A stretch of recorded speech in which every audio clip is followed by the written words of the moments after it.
ये सामान हमारा है, ये बिछुआ हमारा है, जो तू पूछ रहा है किसका है।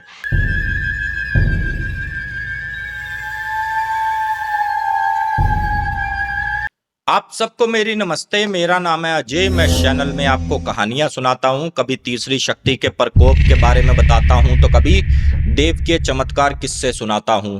और आज का आर्टिकल हमारे पास आया है पानीपत से। पानीपत का लगभग एक छोटा सा परिवार जिसमें 7 लोग होते हैं, माता पिता, दादा दादी और 3 उनके बच्चे, 2 उनकी बड़ी बेटियां और 1 उनका सबसे छोटा बेटा, जिसका नाम था राहुल। और उसको बचपन से ही एक शौक, अभी भी उसकी एज लगभग 15 से 16 वर्ष है, कि पापा मैं बड़ा होकर क्रिकेटर बनूंगा, विराट कोहली की तरह, भाई रोहित शर्मा की तरह, महेंद्र सिंह धोनी की तरह। और उसके पिताजी भी मना नहीं करते, उसका कॉन्फिडेंस बढ़ाते हैं कि ठीक है बेटा, अभी तुम यहाँ पर पढ़ाई पर ध्यान दो और जैसे ही बड़े हो जाओगे तब तुम अपना क्रिकेटर बन जाना।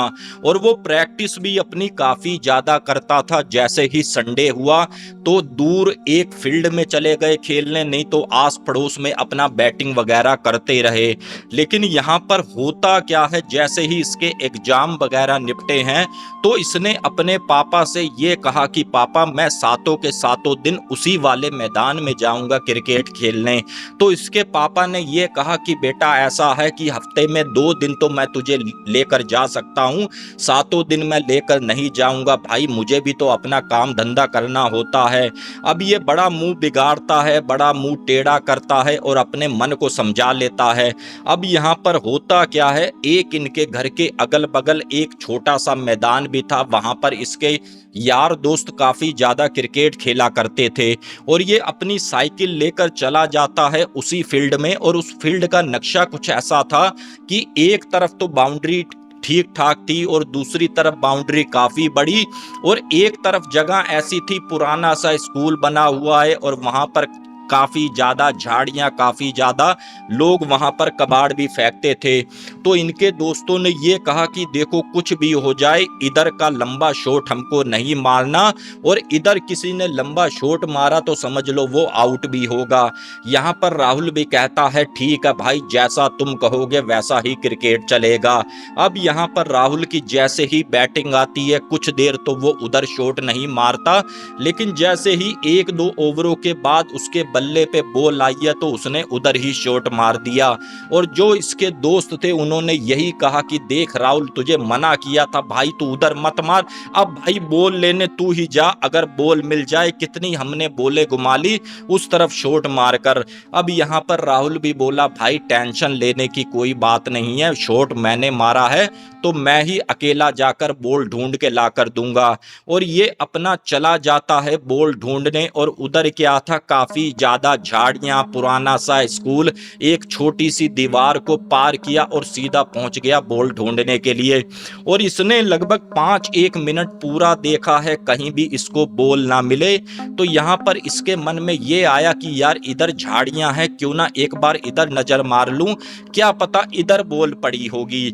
अब इसने जैसे ही नजर मारी है उधर को, तो क्या इसको दिखा है कि एक इतना लंबा हाथ और इस तरीके से झाड़ियों के पार दिख रहा है और ऐसे ऐसे उंगलियां हिल रही हैं। अब ये नजर पड़ने के बाद इसके रोंगटे खड़े हो गए, क्योंकि वो हाथ काफी ज्यादा भयानक लगे, काला, बिल्कुल जला हुआ, काफी बड़े बड़े नाखून, और वो उसी चीजों को ही देख रहा था। तो यहाँ पर उसके दोस्तों की आवाज आई कि राहुल रहने दे भाई, नहीं बॉल मिल रही, चलते हैं, इधर देख रात होने वाली है, तुझे भी अपने घर जाना है, हमको भी अपने घर जाना है।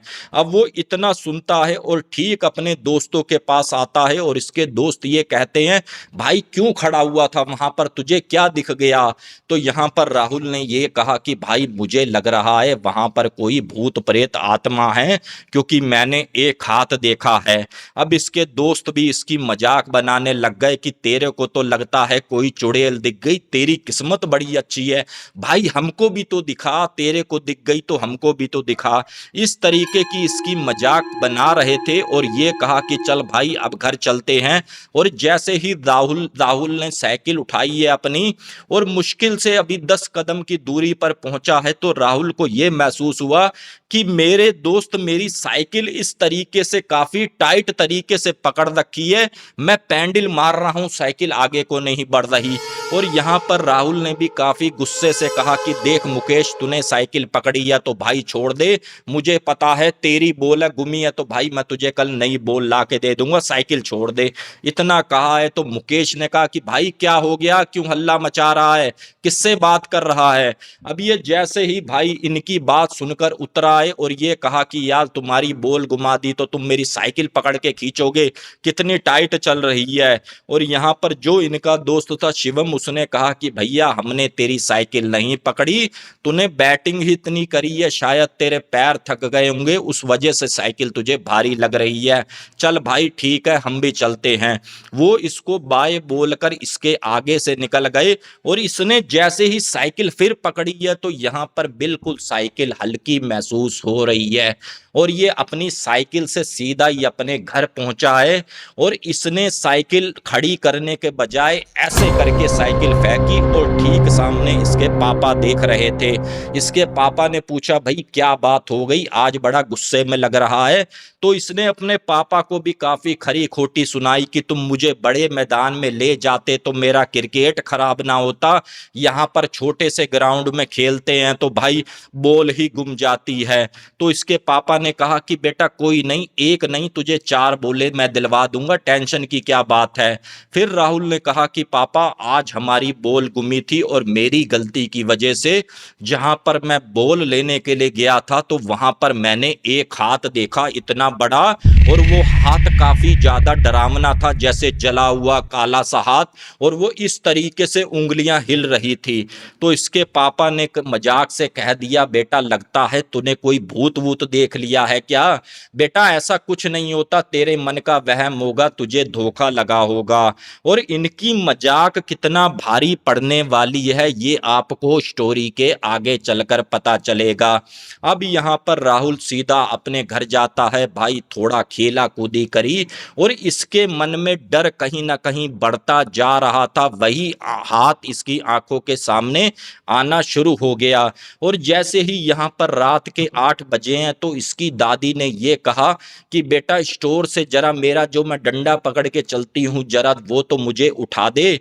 अब ये जैसे ही पहुंचा है अपने स्टोर में पहुंचा है, लाइट कमरे की बंद थी, तो इसको क्या दिखा है जैसे वही औरत खड़ी हुई है स्टोर के अंदर, वही हाथ से उसको पहचान हुई और वो चीखता हुआ सीधा आ गया। अब यहाँ पर इसके पापा ने पूछा कि बेटा क्या हो गया, अपने घर में भी नाटक चालू कर दिया। नहीं पापा, मैंने अभी उस कमरे में वही आंटी देखी है, क्योंकि मैंने उसके हाथ से पहचान लिया, बिल्कुल वैसा हाथ था। और इसके पापा ने ये सोचा कि इसका डर भी दूर करना जरूरी है और उसका हाथ पकड़ा कि चल बेटा मुझे दिखा। अब वो जैसे ही लेकर गए हैं तो स्टोर में अब इनको कुछ भी नहीं दिख रहा और ये बोले कि देख बेटा पूरा स्टोर खाली है कि नहीं है, लाइट जलाकर भी दिखाई और लाइट बंद कर कर भी दिखाई कि बेटा तुझे कुछ दिखा। नहीं पापा अब कुछ नहीं है। अब यहाँ पर सीधा उसको टेबल पर बैठाला है, उससे कहा कि चलो बेटा खाना खाओ, लेकिन ये एक निवाला खा रहा है, सोच पता नहीं किसका दिमाग कहाँ जा रहा है। तो इसकी मम्मी पापा ने भी सोचा कहीं इसके दिल में डर ना बैठ जाए और थोड़ा सा मूड जो है, थोड़ा सा हम भाई जो भी माहौल है उसको लाइट करें। कुछ एक वहां पर हंसी मजाक करी, थोड़ा सा राहुल हंसा। अब यहाँ पर जैसे इसके मम्मी पापा चले हैं अपने कमरे में तो राहुल बोला कि पापा मम्मी मैं आज तुम्हारे साथ सोऊंगा, मैं अपने कमरे में नहीं सोऊंगा, मुझे लगता है डर। तो इसकी बहनों ने ये कह दिया कि बाबू ऐसा है, चल तू आज हमारे कमरे में सो जा और हम तेरे पूरी रखवाली करेंगे, देखेंगे कौन तेरे पास आता है। इतना कहा है और उनके मम्मी पापा चले गए और ये भी भाई अपनी बहनों के कमरे में आ गया, उसी बेड पर ये लेटा है और ठीक सामने इसकी दोनों बहनें बैठकर पढ़ाई कर रही हैं।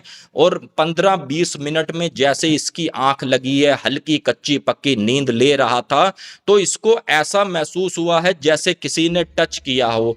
अभी यहाँ पर राहुल बोला कि दीदी हाथ हटा लो, मेरे माथे पर हाथ मत लगाओ। लेकिन दीदियां तो इसके सामने बैठी हैं, तो ये बोल किसको रहा है जो इसके बराबर में आके बैठा बैठा है। और इसकी दीदी ने जैसे ही इसकी तरफ नज़र दौड़ाई है और ये बोला कि ये हमको भी डराने की कोशिश कर रहा है। इतना हुआ है और फिर से इसकी बहनों ने अपना पढ़ाई शढ़ाई करना शुरू कर दिया। जैसे ही आधा पौना घंटा हुआ है, उसकी जैसे बीच में राहुल की आंख खुली है तो राहुल को क्या दिखा है कि अपने कमरे के कोने में दरवाजे के ठीक सामने वही औरत खड़ी हुई है और वो हाथ इस तरीके से कर रही है। और राहुल ने जैसे ही देखा है तो यहाँ पर काफी तेज चीखा है। अब जब चीख निकली है तो भैया दादा दादी भी आ गए, माता पिता भी आ गए। जी क्या हो गया? बहनों से पूछा तो उन्होंने कहा कि पापा हम तो पढ़ाई कर रहे थे, पता नहीं इस तरफ देखकर यहाँ पर चीखा है। इसकी मम्मी ने उसको अपनी बाहों में भर लिया कि बेटा क्या हो गया?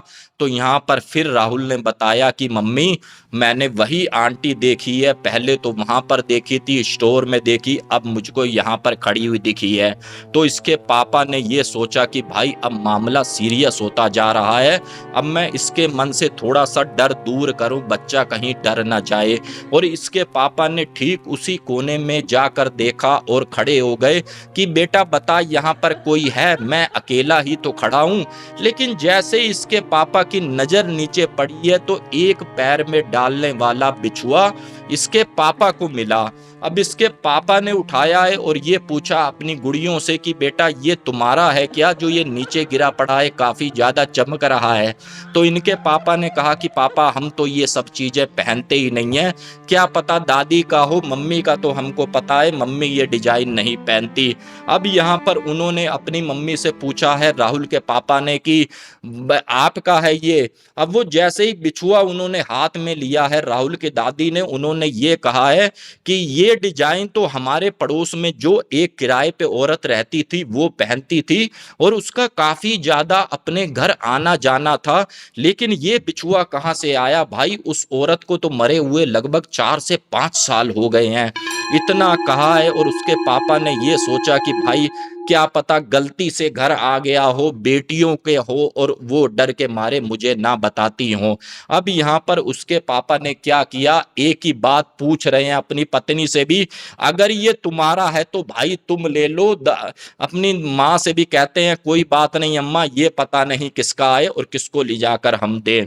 इतना कहा है, जेब में बिछुआ डाला है और अपनी वाइफ से कहा है कि चलो ऐसा है राहुल को तुम भी अपने कमरे में ले जाओ, आज ये हमारे पास ही सोएगा और जरा मैं 2 मिनट किचन से पानी पीकर आता हूँ। और ये जैसे ही किचन की तरफ बढ़ा है और किचन से निकल रहा था तो बीच में ही जो इनका स्टोर था तो वहां से राहुल के पापा को एक आवाज सुनाई दी जो काफी ज्यादा भारी थी कि ये सामान हमारा है, ये बिछुआ हमारा है, जो तू पूछ रहा है किसका है। इतना सुना है तो यहाँ पर राहुल के पापा के रोंगटे खड़े हो गए कि इतनी भारी आवाज किसकी है।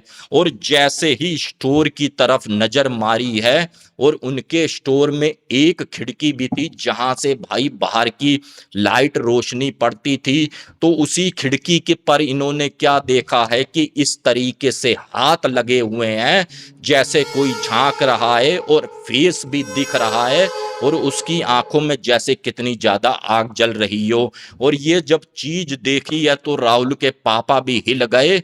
अब यहाँ पर फिर से उन्होंने अपनी अम्मा को आवाज मारी कि अम्मा जरा 2 मिनट इधर आओ। अब जब उनकी आवाज सुनी है तो राहुल की मम्मी भी आई कि अब भाई तुम्हें क्या हो गया है, तुम क्यों हल्ला मचा रहे हो? तो यहाँ पर राहुल के पापा ने एक ही बात कही कि देखो जी, जो जो राहुल ने बात बताई है वो कोई बात गलत नहीं है, बिल्कुल सही बताई है, क्योंकि वही औरत मुझे अभी स्टोर में भी दिखी है और अपनी खिड़की में भी जैसे राहुल ने हाथ बताए थे सेम टू सेम वैसे दिखे हैं। अब ये इतनी बात सुनी है और इसकी अम्मा भी यहाँ पर डर गई।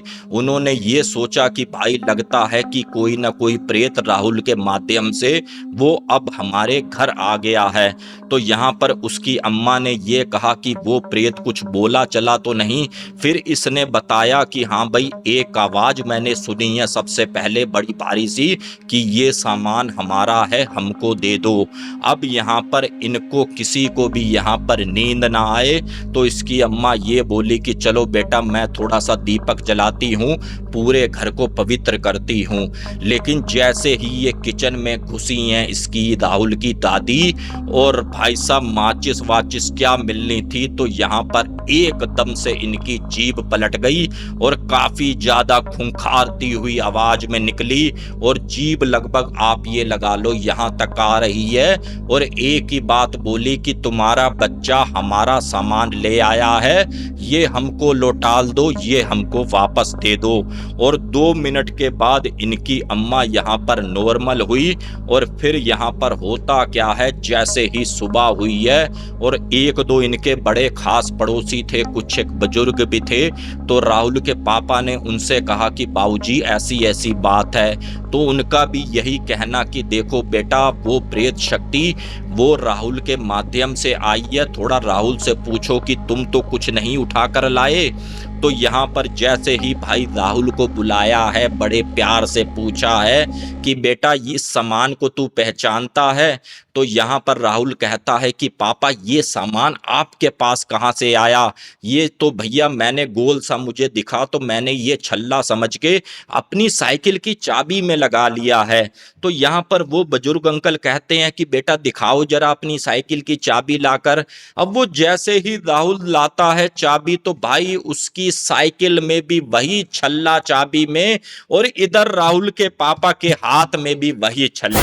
तो यहाँ पर वो बुजुर्ग कहता है कि भाई साहब बिना किसी देरी लगाए, बिना किसी समय गवाए, चुपचाप उसी जगह पर ये सामान रख देना और वहां पर हाथ जोड़ लेना, और उसके बाद पूरा परिवार एक बार भाई हनुमान मंदिर में चले जाना, माथा टेकना और अपने ब्राह्मण से घर का शुद्धिकरण करवाओ, हवन वगैरह करवाओ।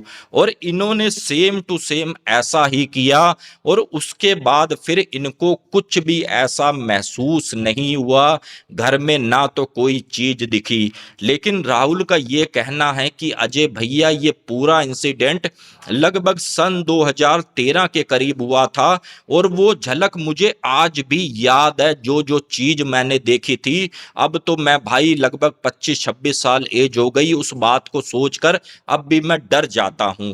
और ये छोटा सा आर्टिकल जैसा भेजा वैसे मैंने आपके आगे रख दिया। पसंद आया हो तो चैनल को सब्सक्राइब करो, प्यारा सा कमेंट करो कि ये आर्टिकल आप कहां से देख रहे हैं।